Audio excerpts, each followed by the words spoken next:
Mixed, don't ask me when, don't ask me where, don't ask me how. And so those people want to know how many there are. I think there's about, I want to say 3, there could be more, less.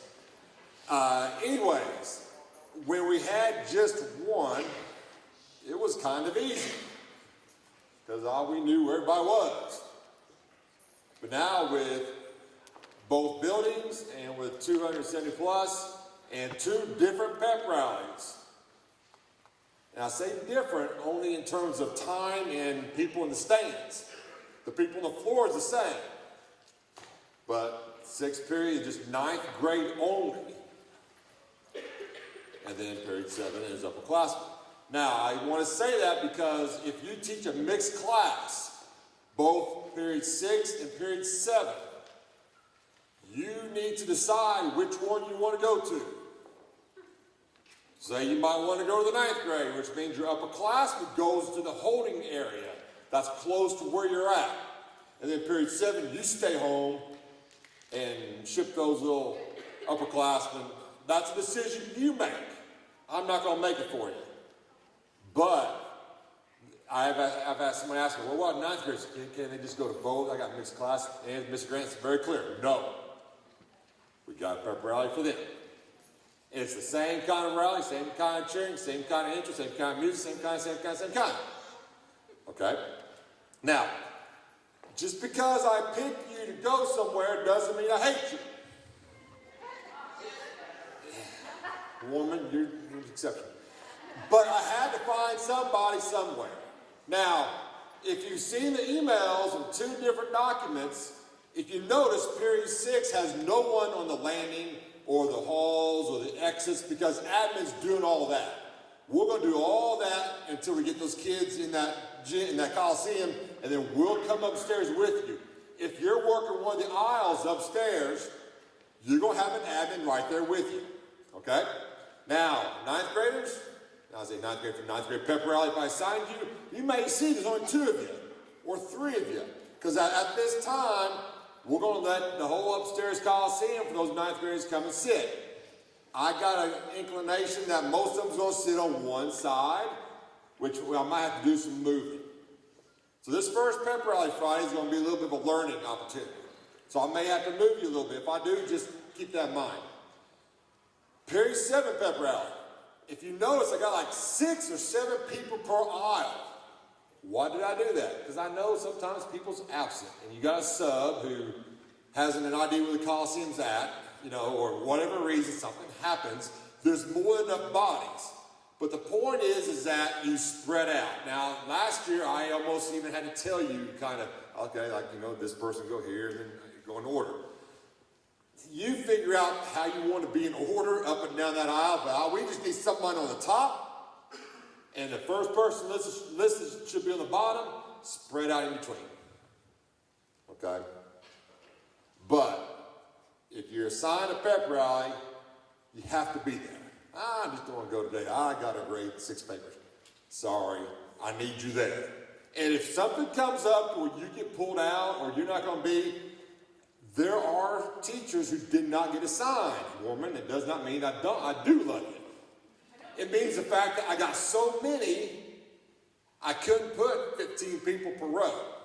So there are some of you who's not assigned. If you read my email, it says, come to the cafeteria. Because we may have some subs, and we're not going to put them up there on the top of the Coliseum. We'll have you, step in. Or we have a large holding. Hey, I need extra people in holding. Go down to A101 or whatever it is and pick out 10. You know what I'm saying? Helping out where it's necessary. Just because you're not listed to work either period 6 or period 7 doesn't mean you have it off. I do need you to at least come down and check. Now, if it's a dream, it's a dream day come Friday. Everything's smooth, nice, and pretty, and you come down, hey, what can I help? Hey, we're good. God bless you. Feel free to watch it, feel free to enjoy it, or do what you got to do if you happen to be that person. But there's going to be a time that we're going to need your help. And you veterans who've been to pep rallies know there's times we're going to need your help. Okay? So, read those emails. And period 6 pep rally was the hardest because I only have a finite, very, very finite number of teachers I could have used. Okay? Now, another pet peeve here is that this pep rally doesn't end till the alma mater's finished. Now, admin's going to be up there with you. But until that last note, that last, whatever you call it, the twitch of the wrist is over with, we don't leave. Now, if you're at the volleyball game two Fridays ago, I think when a group on the floor started to move out, some kids thought it was time to move out, and all of a sudden it's 7 minutes before the bell, and the volleyball game is going on, and kids are just dumping into the hallways. Okay, that's got fixed. Not to the alma mater. And we won't have it fixed. I think if Kia's here, I don't know if she's here or not, she's been kind of told, hey, period 6, 5 minutes before it's done, it's over. It's got to be finished. Same way for period 7, and you all know this when you've done period 7 pep rally.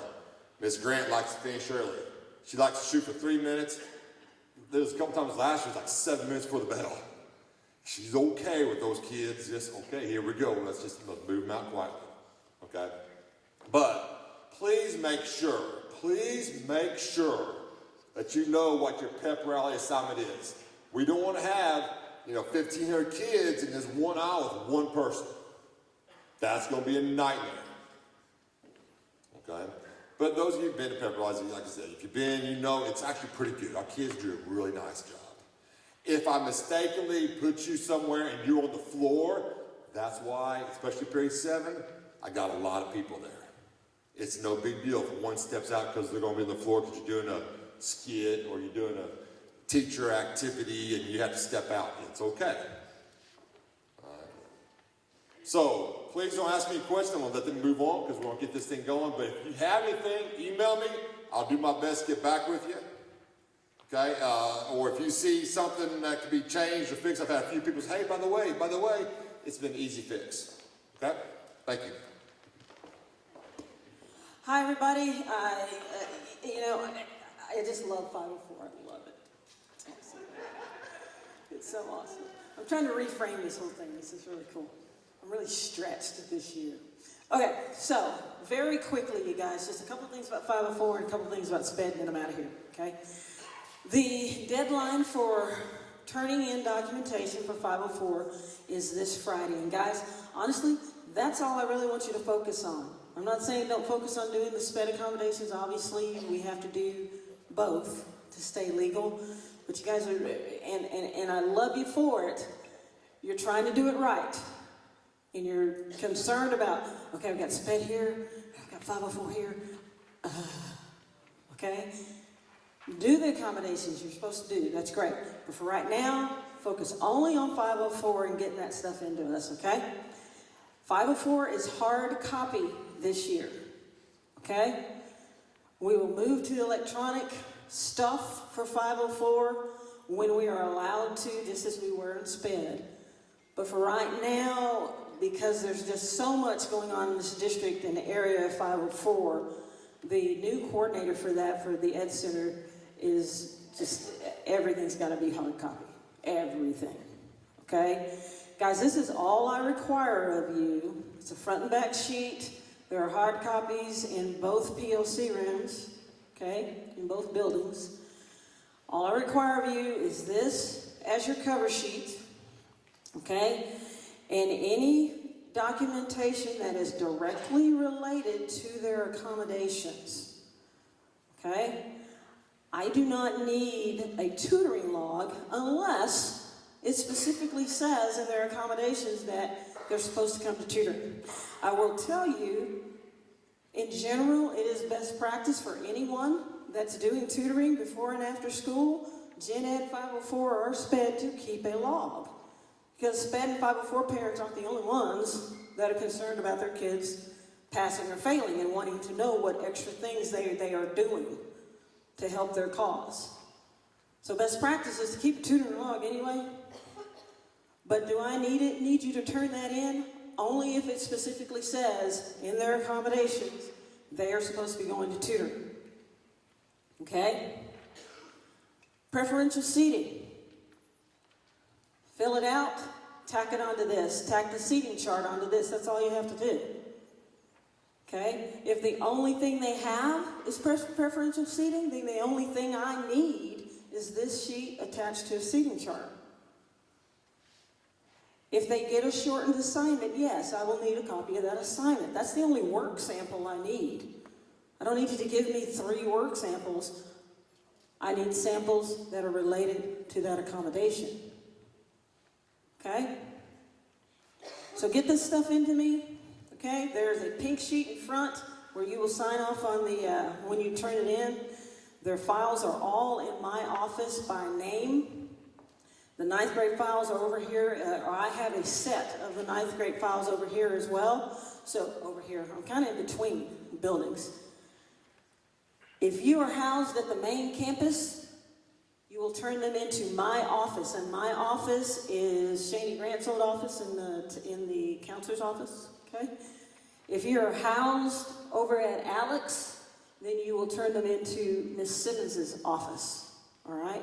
We have every kid's 504 folder in both buildings. So there's no need for you to walk back and forth.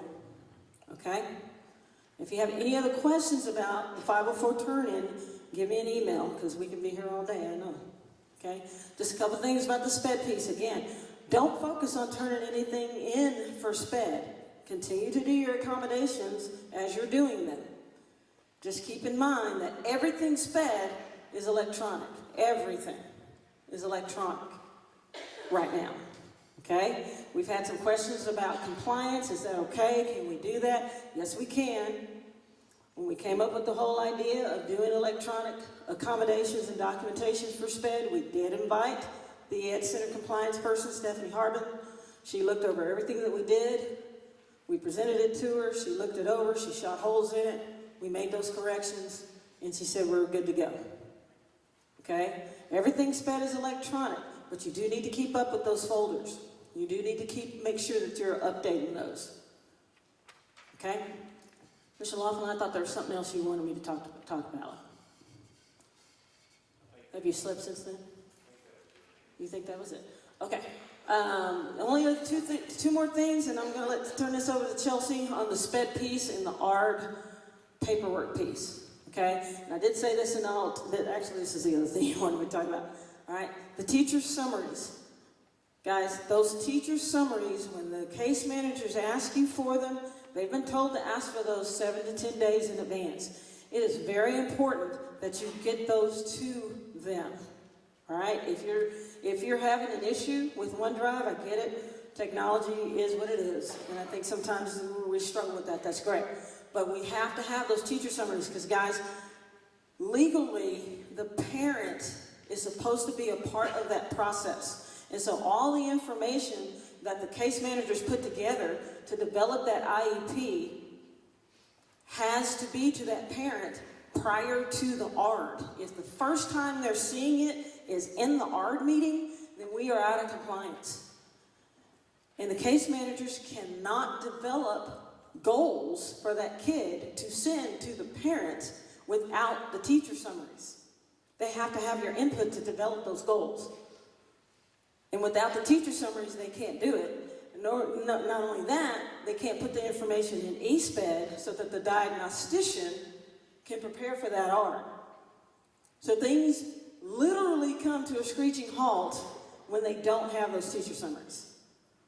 So it is so important that when they ask for those teacher summaries, that you get those to them in a timely fashion so that they can continue the process. The process stops when the teacher summaries are not there. All right? And one last thing about ARDs, guys. I know you get meeting invites to this. It's not really an invitation. It's just for you to get that on your calendar, okay? And to serve as a reminder for you on the day of that ARD. It's not really something you can decline, okay? I know, I get it. But you can't decline the ARD. That is a meeting that is required by law, and you are a necessary part of that process and of that meeting. So you really can't decline it. I get that emergencies come up, and if that happens, you need to contact me and the diagnostician so they can figure out what they're going to do, if they need to cancel the ARD or do whatever. But it's really not something for you guys to, it's just a reminder that, hey, you've got a art meeting, okay? Okay, all right. Miss Castillo. I'm sorry?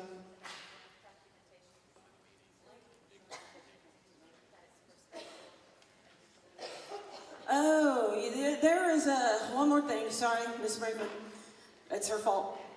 There is in the SPED folder, and this is causing a little concern for some of our teachers, there's a blank documentation form in there.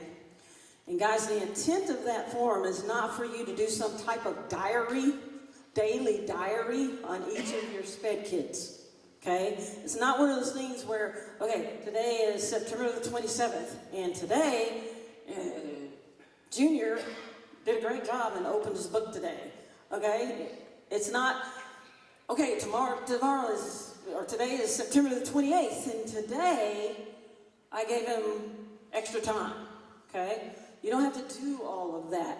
That documentation form is just for really odd behaviors, or if something really bizarre happens in class, or if you notice a behavior in that kid that you've never seen before. Okay? That's what that documentation form. It's not for you to keep a daily record of what you did with that kid. It's for the time when, okay, today, Junior got angry and got up and left class. Okay? Does that make sense? It's just for those occasions that are odd in your classes. All right? Is that it? You sure?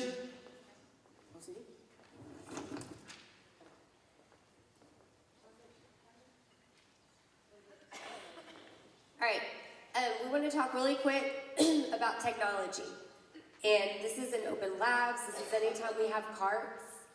If you use those, if you go into a lab, do not plan on sitting or not locking it up or leaving the room with them in there, because we have had computers go missing, we've had keys go missing, we have not so much access to technology, and the more that it gets abused, misused, all the terrible things that these poor computers go through, the less that we have. So we just need to put that out there before we start getting anything else, because we're losing what we have right now. So when you have them, we expect that they are watched, they're locked, that you're moving.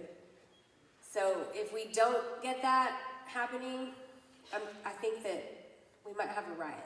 So there's that. T-test goals. You should have completed your T-test goals by now, right? Okay, and I sent out an email that says which one you do. I know they look very similar, and if I don't have the email in front of me, I couldn't even tell you what it is. So just search through your emails, look for my name, and you'll be able to find which goals to do. Don't do both of them.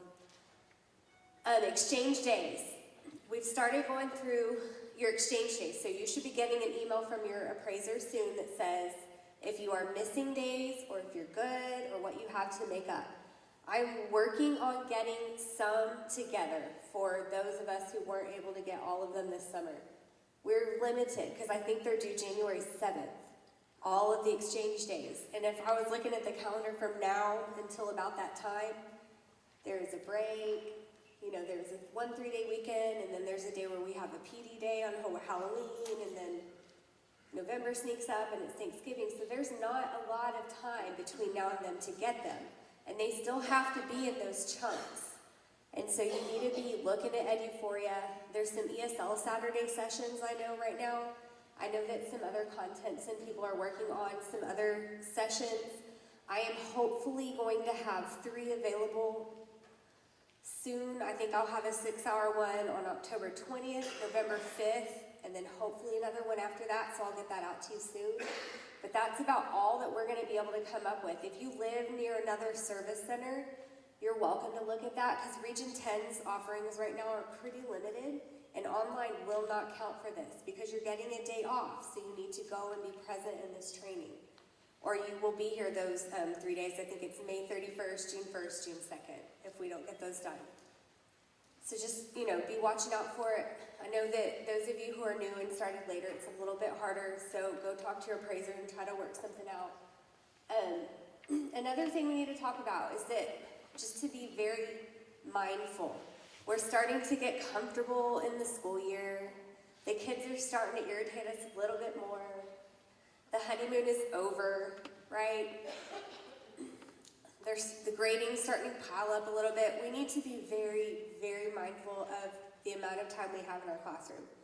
Because with the way that the calendar is this year, we are losing 10 days. There is not a moment to be wasted. There should not be kids packing up backpacks 15 minutes before the bell and then lining up at the door. We should never see that. A warm-up should be a warm-up. It should be done in 10 minutes in class. Okay, so we need to be very aware, very mindful, have a sense of urgency about how we're using this time. Because if kids aren't busy, they don't feel the value in the class.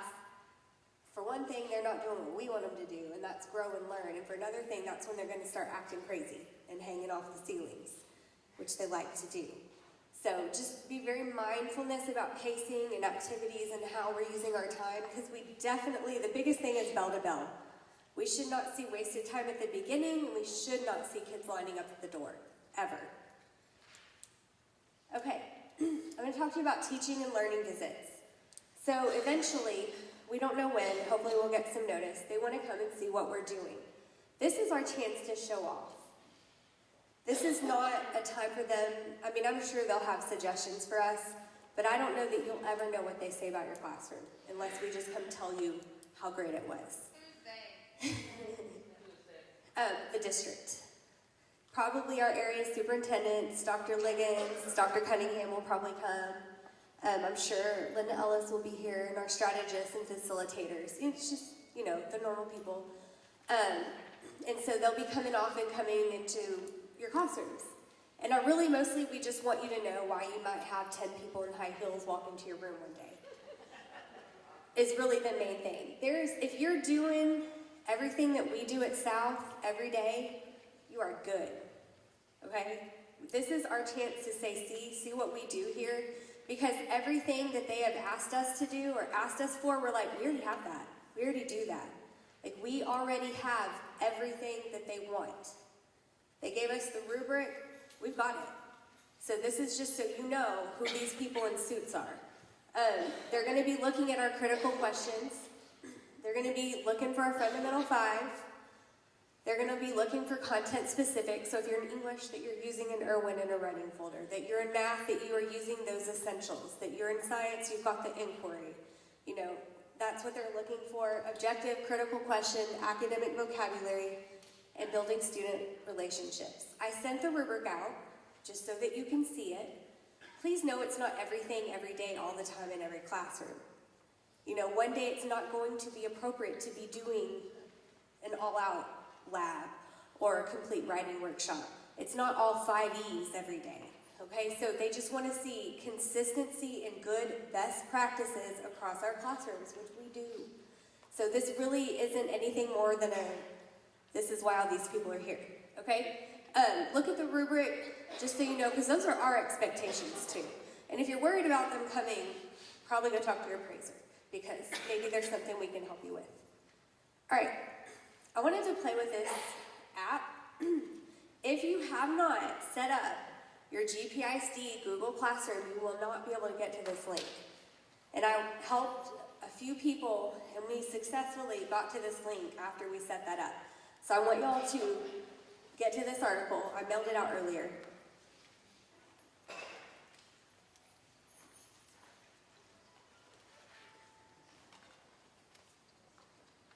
And I don't know if anybody's doing this on their phone. I'm kind of curious if it works on the phone, the Menti.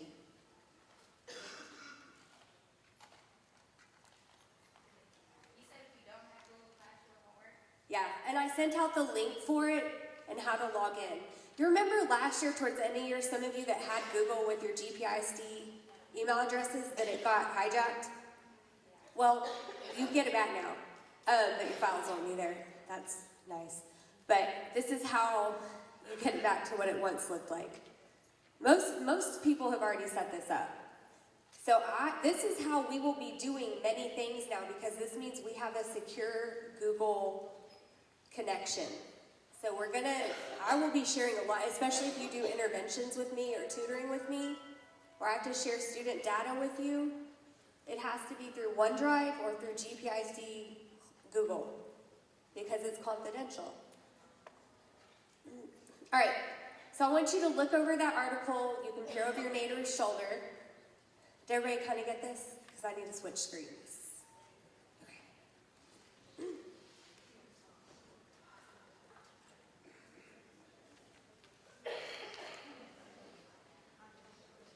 Okay, so as you read this, you should be able to go on this website. And what I want you to do is answer the question, is how do hinge questions lead to student success?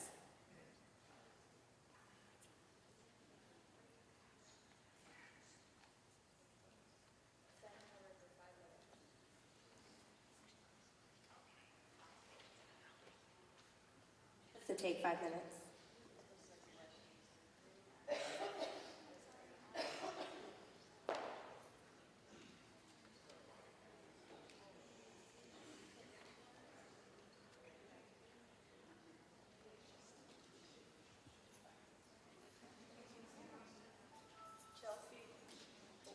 What's a hinge student? Don't know what Read that the is. article. No. I thought it was, no. Hinge question. I'm trying to get a hinge. Yeah, whatever. I'm on cold medicine, so that's my excuse. Hinge questions. Thank you, Reginald Sparks Ferguson.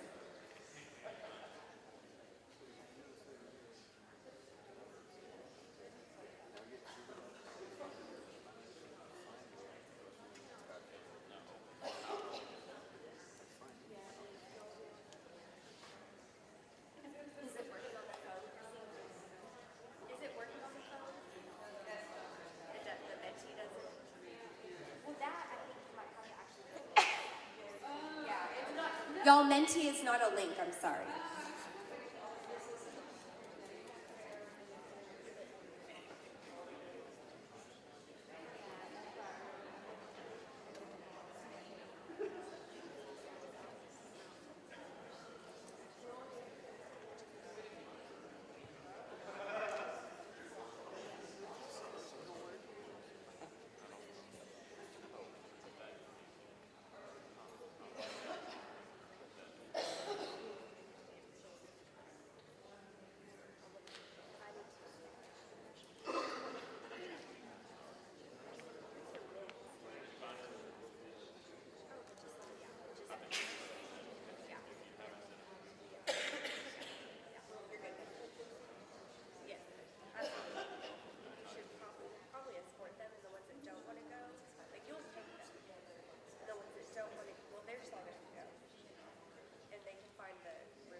All right, so this looks kind of cool. Okay, so I really just, this is neat. It's a good way. Now, the only thing with this is you don't know what each kid puts. But this would be good for a warm-up or, you know, something during the class to kind of gather what they know. Are people putting full sentences and it's just pulling up what it wants? So many words. I kind of like that, though. So, okay, so what is a hinge question? What do we really call it?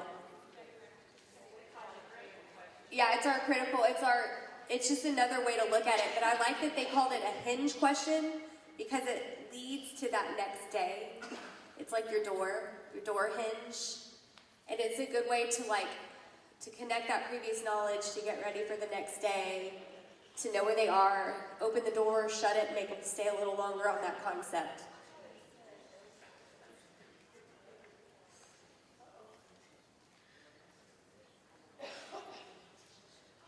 It's been one of those. Today, I tried to use my badge to get ice out of the ice machine. So that being said, we're done. Go home. No, it didn't work. It didn't matter. No. So, all right. So I really like this a lot, and continue with the hinge questions. This is going to be something that we're going to be continuing to work on. So keep it up. Let me know if you have any questions. Thank you for coming.